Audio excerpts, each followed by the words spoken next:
Would you please be seated? I feel like a rock star. I know I don't look like one. Sorry, I apologize. Technology is this way, right? It works until you need it to. So a question to start today.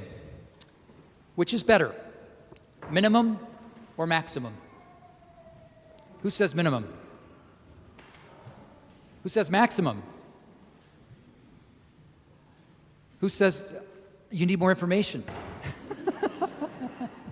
So here's the interesting thing about that question, though, because we're confronted with things like this, and when we don't think about it, and when we don't have a context, very often we think about minimum and maximum with ourselves at the center. In other words, we think about it, what's going to cost me the least and get me the most? That's usually how we think of minimum and maximum. We learn this very early on, right? When we learn that we get treats if we clean our room or something like that. And so then we figure out, how little time do I have to spend cleaning this room, right? And does it have to actually be clean, or does it just have to look clean so that when mom or dad comes by, I get the treat, right?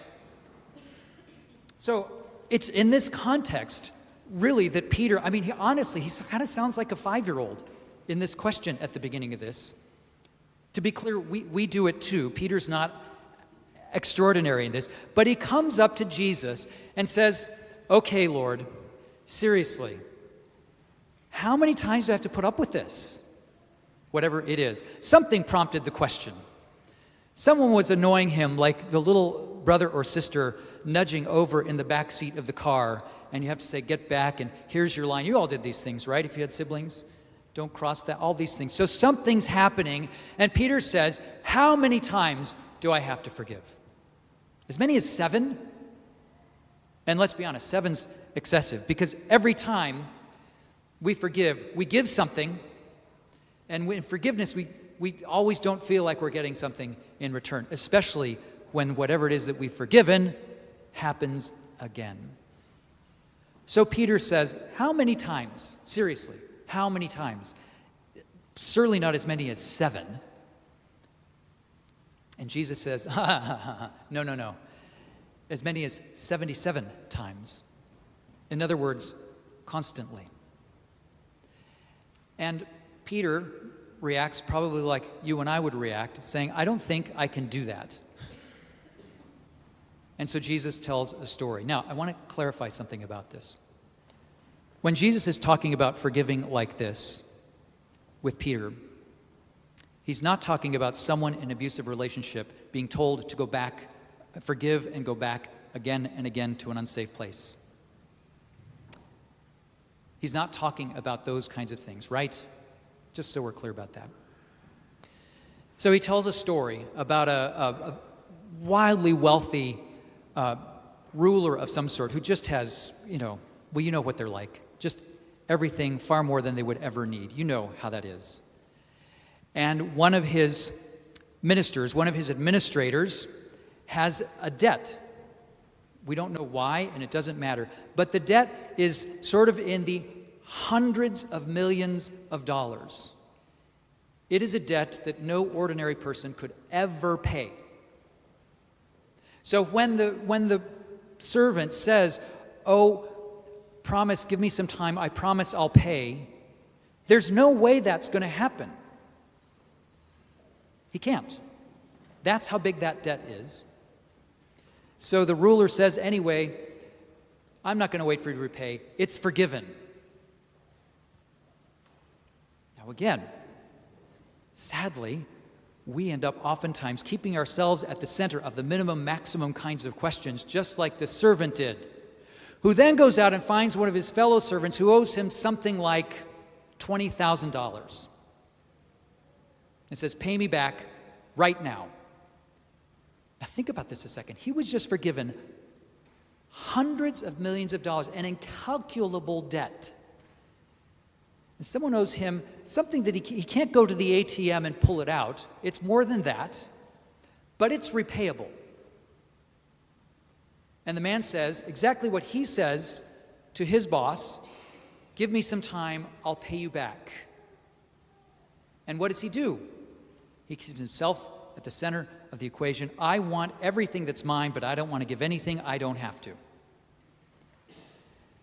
And so he has the person thrown in jail until he can repay the debt. And you can imagine the rest of the story. The ruler finds out, and he's clearly not happy with the way this servant has behaved. So, to be clear, this is a parable. Parables are tricky. We often want to allegorize them, although this is not an allegory, right? An allegory means everything in the story represents something else, in our case, theological. So we start asking the question, who's God in the story? Who are we in the story? What are we supposed to do, etc.?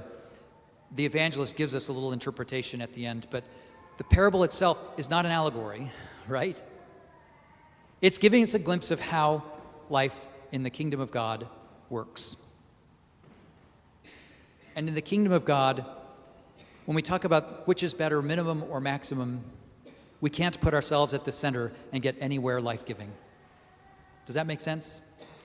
We cannot put ourselves at the center of those minimum, maximum kinds of accounting in the kingdom of God and find ourselves anywhere life-giving.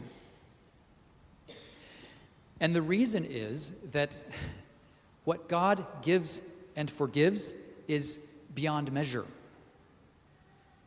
And when we keep ourselves at the center, trying to get everything we can and give as little as possible, we start asking questions like Peter does, and we find ourselves, rather than embracing the reality of the immense love that God has for us, we find ourselves gripped by grievance, scarcity, impatience, greed, fear, those kinds of things.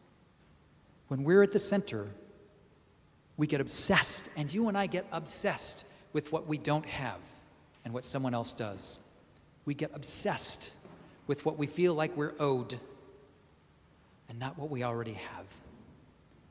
And when we do, we just can't see. It makes us incapable of seeing the reality of the kingdom of God. This isn't just about money, is it? This is about relationships. It's about all these aspects of our lives. Who's never asked the question, how little do I have to do to get a good grade on this exam? Or ask God, just help me get this one business deal done, and then I'll get back to church, or something like this. As if it's all transactional and all an equation, right? I invite us then today to think about this in a different way, to think about, in the kingdom of God, this notion of minimum and maximum with God and God's love at the center, and not us, right? So, is minimum better? Yes, if what we're talking about is impatience, greed, fear, etc. Is maximum better? Yes, if what we're talking about is generosity and compassion and love. We can only live that way if we come to know every day the just incomprehensible magnitude of what God gives and forgives each and every one of us. When we come to grips, when we come to understand, we can only come to understand what God gives and forgives when we practice that same kind of giving and forgiving ourselves.